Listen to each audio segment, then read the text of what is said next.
কাপ্তাই হ্রদের মিঠা পানির মাছের চাহিদা দেশ জুড়ে, তবে বড় মাছ কম ধরা পড়ছে বলে দাবি জেলেদের। তারপরে আহরণ থেমে নেই। এক বছরে রাজস্ব আদায় বেড়েছে ৩ কোটি টাকা। উৎপাদন আরও বাড়াতে নিয়ম মানা তাগিদ বিশেষজ্ঞদের।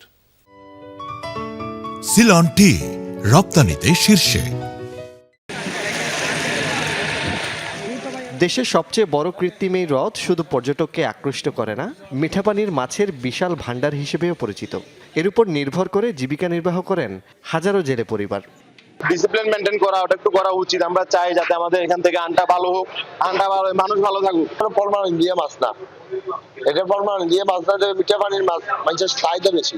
বাংলাদেশে প্রচুর চাহিদা, এই চাহিদা বাদ দিয়েও বিদেশে প্রচুর চাহিদা আছে আমাদের এই মাছের। প্রতিদিন জালে ধরা পড়ে রুই, কাতলা, মৃগেল, কালবাউস সহ নানা প্রজাতির মাছ। স্থানীয় চাহিদা মিটিয়ে সরবরাহ হয় ঢাকা, চট্টগ্রাম সহ বিভিন্ন জেলায়।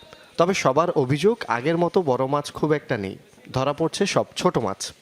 ট্যাংরা মাছ, কাজলি মাছ, এগুলো অনেক আগে মানে বেশি ছিল, এখন একটু কম। এখন বাজারে যারা ব্যবসায়ী আছে তারা আর্থিকভাবে তেমন সচ্ছল হচ্ছে না।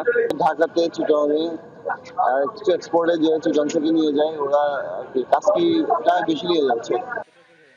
যদিও মৎস্য উন্নয়ন কর্পোরেশনের তথ্য মতে কাপ্তাই হ্রদ থেকে মাছ ধরার পরিমাণ এবং রাজস্ব আদায় বেড়েছে। আমরা আশা করি যে লক্ষ্যমুক্ত ছাড়িয়েও আগামী আরো প্রায় 1.5 থেকে 2 মাসের মতো সময় আছে, আমরা একটা ভালো রাজস্ব আদায় সক্ষম হব। উৎপাদন আরও বাড়াতে হ্রদের পরিবেশ রক্ষা, অবৈধ জাল ব্যবহার বন্ধ এবং নিয়ম মেনে মাছ আহরণের তাগিদ বিশেষজ্ঞদের। জুবাইদ ইবনে শাহাদাত, যমুনা নিউজ।